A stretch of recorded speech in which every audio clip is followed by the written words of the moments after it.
देश के प्रधानमंत्री नरेंद्र मोदी ने किए महामहिम एयरपोर्ट देरमा अंबिकापुर का वर्चुअल लोकार्पण। 20 अक्टूबर को प्रधानमंत्री नरेंद्र मोदी के द्वारा किए गया महामहिम एयरपोर्ट देरमा अंबिकापुर का वर्चुअल लोकार्पण।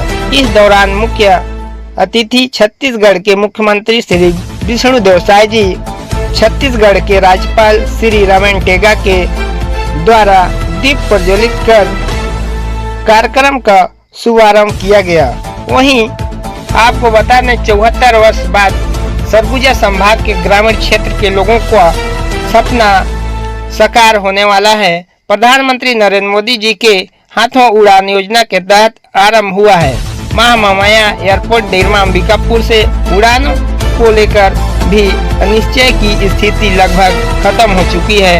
उड़ान विभाग ने देरमा हवाई पट्टी से उड़ान के लिए फ्लाई बिग और एयरलाइंस एयर को अधिकृत कर दिया है, जो हफ्ते के अलग अलग दिनों में अंबिकापुर से दिल्ली, कोलकाता, जबलपुर, प्रयागराज के साथ बिलासपुर व जगदलपुर के लिए सीधी उड़ान भरेगी।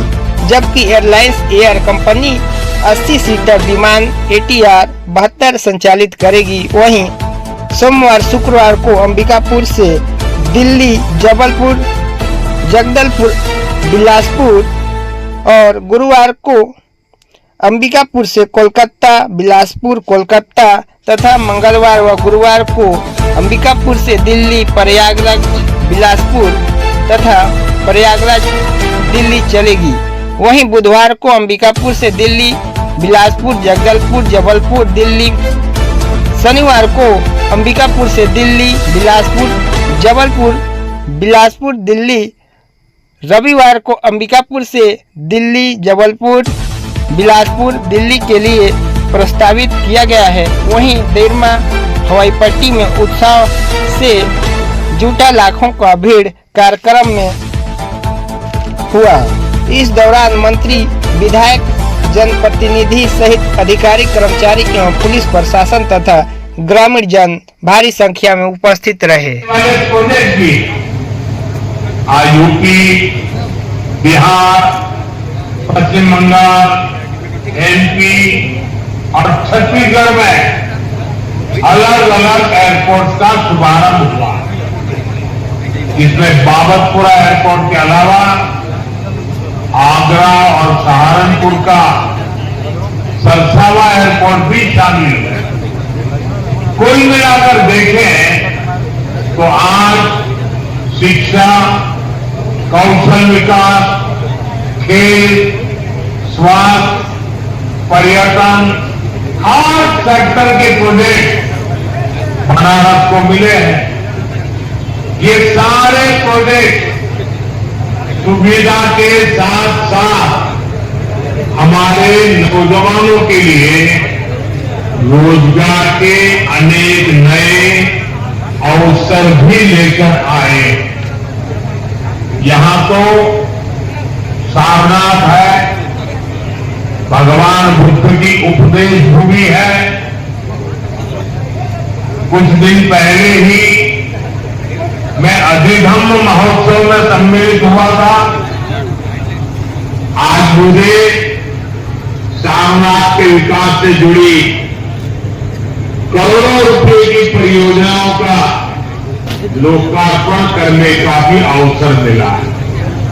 और आप तो जानते हैं, कुछ समय पहले हमने कुछ भाषाओं को शास्त्रीय भाषा के रूप में मान्यता दी। उसमें पाली और प्राकृत भाषाएं भी हैं। और पाली भाषा का सारनाथ से विशेष नाता है, काशी से विशेष नाता है, प्राकृत भाषा का भी विशेष नाता है। और इसलिए उसका शास्त्रीय भाषा के रूप में गौरव प्राप्त होना, ये हम सबके लिए गौरव का विषय है। मैं विकास की इन सभी परियोजनाओं के लिए आप सब मेरे काशीवासियों को और देश के सभी नागरिकों को बहुत बहुत बधाई देता हूं। साथियों, आपने मुझे जब लगातार तीसरी बार सेवा करने का आदेश दिया था, तब मैंने 3 गुना गति से काम करने की बात कही। अभी सरकार को बने 125 दिन भी नहीं हुई है। इतने कम समय में ही देश में 15 लाख करोड़ रुपए से अधिक की योजनाओं, परियोजनाओं पर हम काम शुरू कर चुके हैं। इसमें से ज्यादातर बजट गरीबों, किसानों और नौजवानों के नाम पर रहा। आप सोचिए, 10 साल पहले तक सरकार के लाखों करोड़ रुपयों के घोटालों की चर्चा अखबारों में छाई रहती। बातचीत का मुद्दा ही लाखों करोड़ों का घोटाला होता था।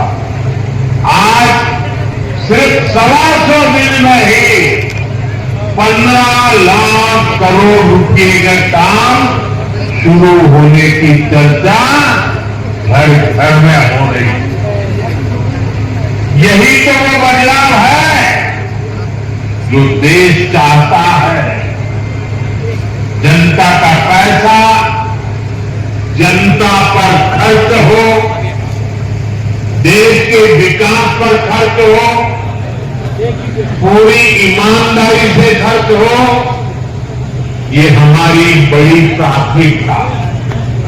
साथियों, बीते 10 सालों में हमने देश में इंफ्रास्ट्रक्चर निर्माण का एक बहुत बड़ा अभियान शुरू किया और इंफ्रास्ट्रक्चर के इस अभियान के 2 सबसे बड़े लक्ष्य हैं।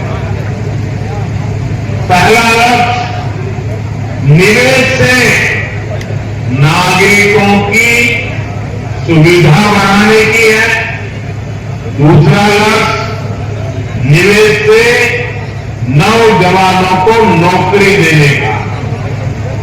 आज देश भर में आधुनिक हाईवे बन रहे हैं, नए नए रूट पर रेलवे ट्रैक बिछाए जा रहे हैं, नए नए एयरपोर्ट बन रहे हैं और ये सिर्फ ईंट, पत्थर और लोहे सरिया का काम नहीं हो रहा, बल्कि इससे लोगों की सुविधा बढ़ रही है।